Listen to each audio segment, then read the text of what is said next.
get the new model on the road. We've got Sean in Fresno. How are you? Hi, can you hear me? Yes. Hi, Sean.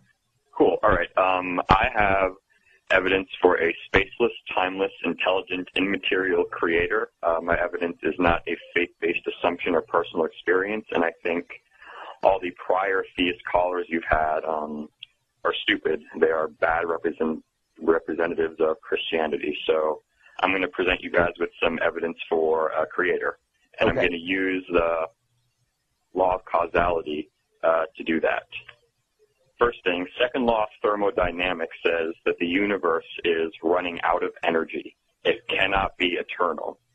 We know that the universe is expanding. It's getting bigger, so we know that at one point it was all together. Robert Wilson and Arnold Pentheus in 1965 discovered remnant heat left over from the initial Big Bang explosion. They discovered a Nobel Prize from that. So we know that the universe must have had a beginning. We know that at one point it was all together and it exploded out of nothing. Einstein's theory of general relativity says space, matter, and time came into existence together. Now, it's because something exists. Something must have always existed, and if the universe is eternal, then fine. The universe is what has always existed, but we know the universe is not eternal. It must have had a beginning. Can I cut in here for a second? Yeah, go ahead. Something has always existed. It's called the universe, and we can say this because time began with the universe.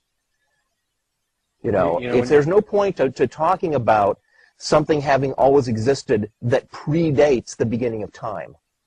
Yeah, when you start talking about relativity and entropy, and these are the physical properties of our universe, and you can't extrapolate beyond the beginning because there is no beyond the beginning. Okay, I don't agree with you. The universe has not always existed. It's been proven. Well, you just admitted we didn't. Thermodynamics. You just acknowledged that time began when the universe began, correct? Yes, I did. So there's no before time. The concept of before time is a direct contradiction. Before is an application of time. So you agree with me that something must have always existed, and you're saying that the universe has always existed? Yes. Okay. Cool. Well, I'm not necessarily, but go ahead. That's what I said, and my point is, and you agree with me that that time and the universe came into existence simultaneously. Yeah, I'm saying. So what I'm saying is the idea of always only goes back to the appearance of the universe and the appearance of time. Before there was time, it's nonsensical to talk about anything that came before. So during the entire period when there's been time, there's been the universe. The problem I think you're trying to address doesn't exist. Okay.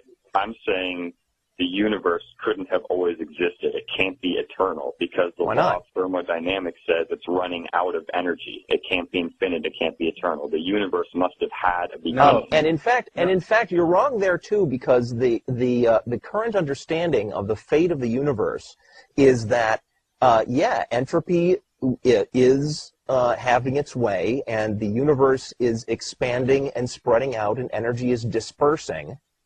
And there's going to be this thing called the heat death where, stuff still exists, but the energy is played out. And that will be the eternal state of the universe as it continues to expand. Okay, cool. So I actually lied to your producer and to the chat room. I'm actually an atheist. I'm just playing God's advocate. Well, we don't really need that.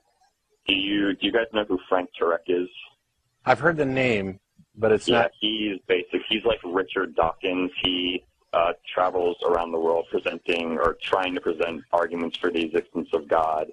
And he's coming to my college campus tomorrow. So I just basically read his cosmological arguments off his website. And I wanted to hear your guys' response to it because I wanted to have some ammo to ask him some questions and debate with him tomorrow.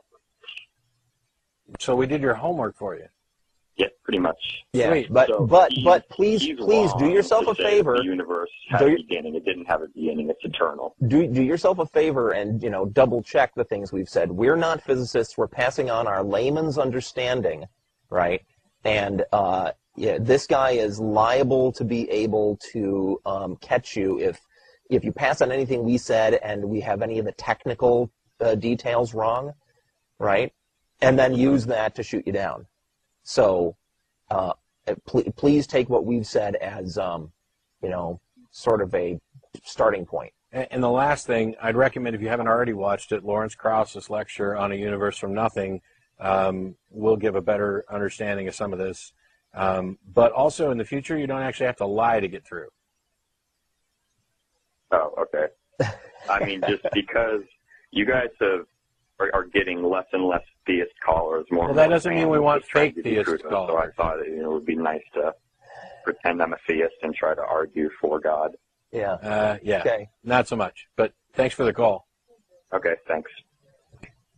I've always drawn a great deal of moral comfort from Humpty Dumpty. All the king's horses and all the king's men couldn't put Humpty Dumpty back together again. That's because there is no Humpty Dumpty and there is no God. None, not one, never was, no God.